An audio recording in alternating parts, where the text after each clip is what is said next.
Hey everybody, welcome back to the next part of the Reign of Swords playthrough here on my channel. Today we're going to be going into the Kingdom of Marsur for the first mission. In the last episode I spent some time doing raids and raising up my army. I did one playthrough on video that I recorded and posted up on my channel in the last episode if you didn't catch it. And then I did one additional run through after that one to get some extra units. And I was planning on doing a couple more and trying to search for any raids that we have that give the spirit and lore upgrades, these two icons in the top right, to get a bigger variety of units. And then I clicked on the first Marsur campaign and saw that we only needed 1,500 points for our army in the next mission.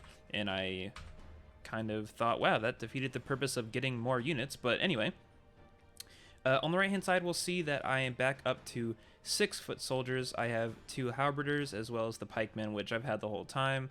But the halberders are new units. I have 4 longbowmen now instead of the 2, I believe, that I had previously. 4 knights, which I had in the playthrough of the last episode as well.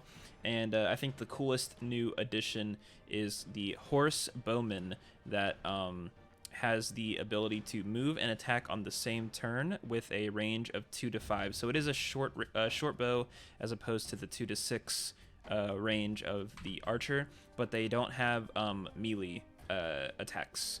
So if anything gets onto it in melee, then I'll have to use its movement ability to kite around and attack that way. I can't use like a short sword or something, which this unit, the standard archer unit, has a short sword, and I believe the musketeers have those as well. But yeah, super cool. It has 8 movement tiles. I wonder what these have. So these cavalry units also have 8 movement tiles, so I can move it just as much as a hero or a knight. But it also has the range of a bow unit, so that seemed like a pretty fun one for me to test out in the next mission. So let's go ahead and get underway.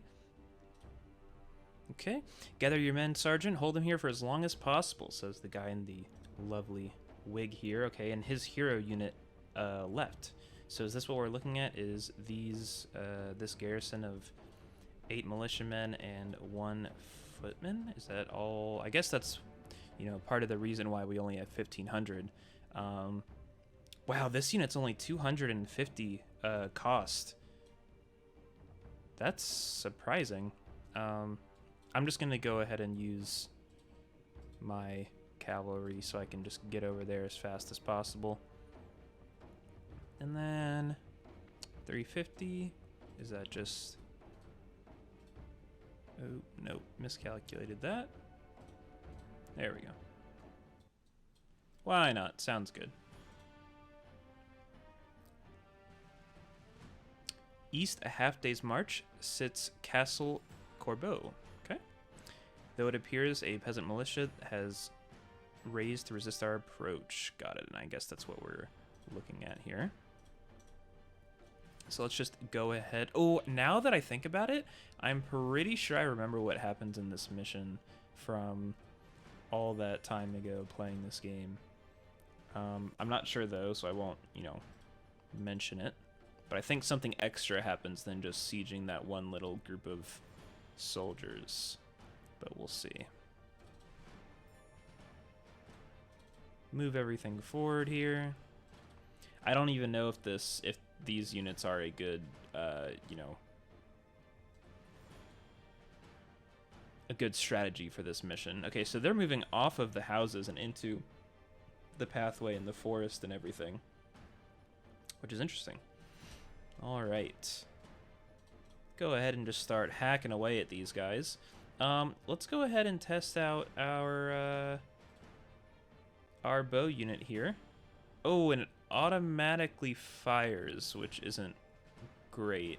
I'm pretty sure that's what I remember the units doing when I first started playing on this emulator, and I had thought that they stopped doing that after a while, but it appears this one fired automatically for me, which I'm not a big fan of. I'll use it. I'll try it out a couple of times just because I know that it's you know, it's a new unit and everything. I want to at least give it a try. But if it automatically chooses its target, maybe it did that because it only had one target that it was in range of. So maybe next turn that's what I'll try, is to move it a bit closer so there's multiple units in range and see if it lets me choose.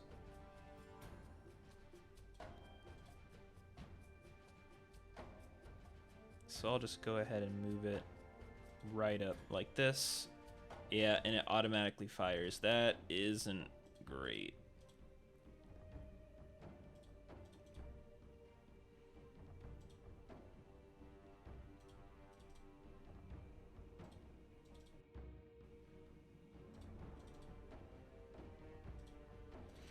Okay, keep advancing.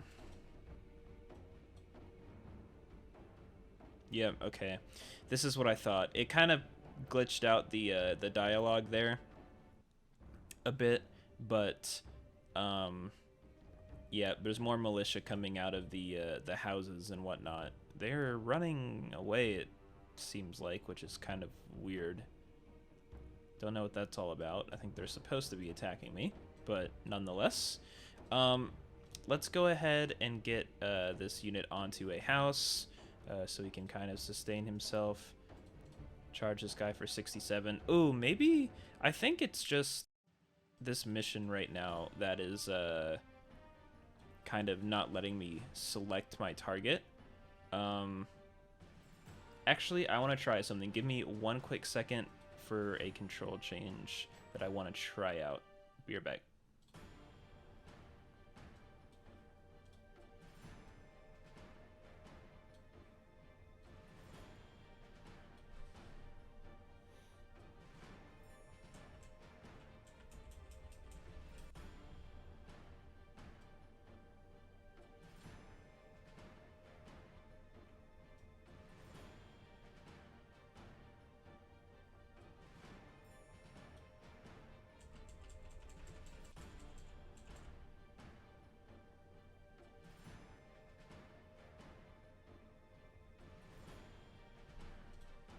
Alright, okay, let's give this a try. Nope, that didn't work.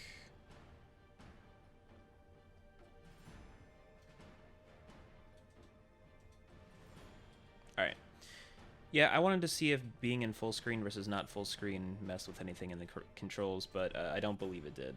So, okay, let's just move on up into this town. I'll just stick this unit right here. I don't know what, like, these units are all doing. They're gonna have to come down for me eventually.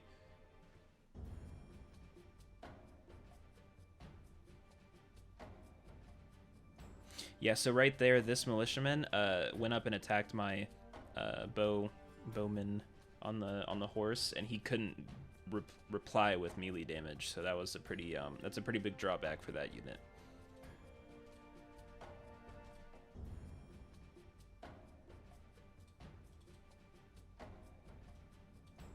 All right, keep just mowing these units down. These things are so squishy, so it's pretty easy to... Oh, it attacks multiple! What? It just attacked 3 times. Wow, I did not know that. I moved from here to here, and so its first movement, it was in range of this unit.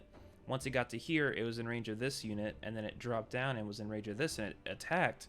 So you don't choose the target, it just attacks as it moves. That's interesting. Wow, okay. That completely changed my perspective on how strong that unit is then, which is cool. That is definitely fun, though. That is super fun to use. Imagine having like 8 of this guy and just running circles around the enemy army. That must be so fun. All right, let's go ahead and close out this mission. I'm not sure if there's going to be any more. Oh, there are going to be more. Okay, there are more units that are going to, you know, start spawning. But I'm holding down the houses for the time being, so it seems... Why do they move off of it? It seems like kind of... It makes the mission a little bit easy mode, but...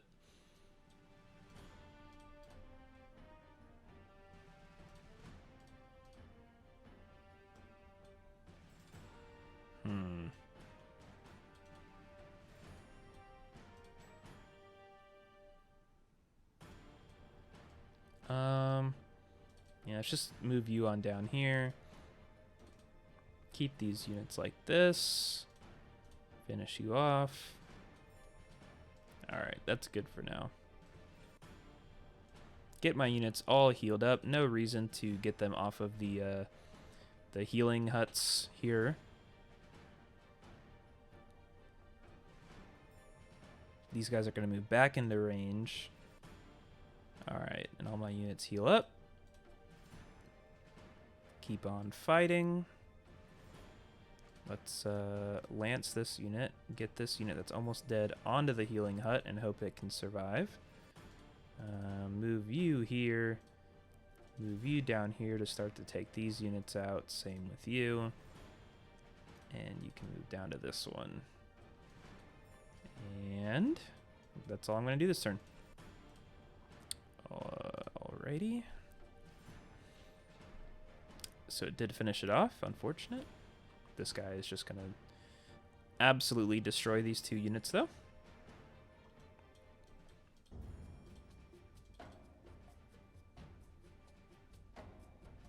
I don't like how it automatically attacks like that. I wonder if that's a cavalry-specific thing, because my foot soldiers weren't doing that in my last raid. I wonder what the reason for that is, but oh well. It's not the biggest flaw in the world, because I don't know what instances you would want to move right next to a unit and not attack it. So nice, got 2 hits. Move this unit on over, and we'll work on wrapping this one up. I don't believe that there's such thing as like the infinite spawns. Like, I don't know if I don't kill these in like 3 turns, if it'll spawn more or not. I don't know what the deal with that is, but pretty sure this is all she wrote. One last hit. Numerous though they were, they could not hope to stop us. It's true. I'm not sure if I even lost a single unit. I might have lost one. Oh, I did lose 1 foot soldier, and that's it. All right, we'll collect provisions from the village while our infantry advances. Sweet, we got 2 militiamen. No upgrade components, but we got 2 more units to add to our army here. Awesome, looking good. That was a pretty easy one, although lengthy with the amount of units we had to go through. Also got to get our first look at the horse bowmen. I'm definitely going to try and add as many of these new units as I can. I think the next one I might try out is the griffin, which is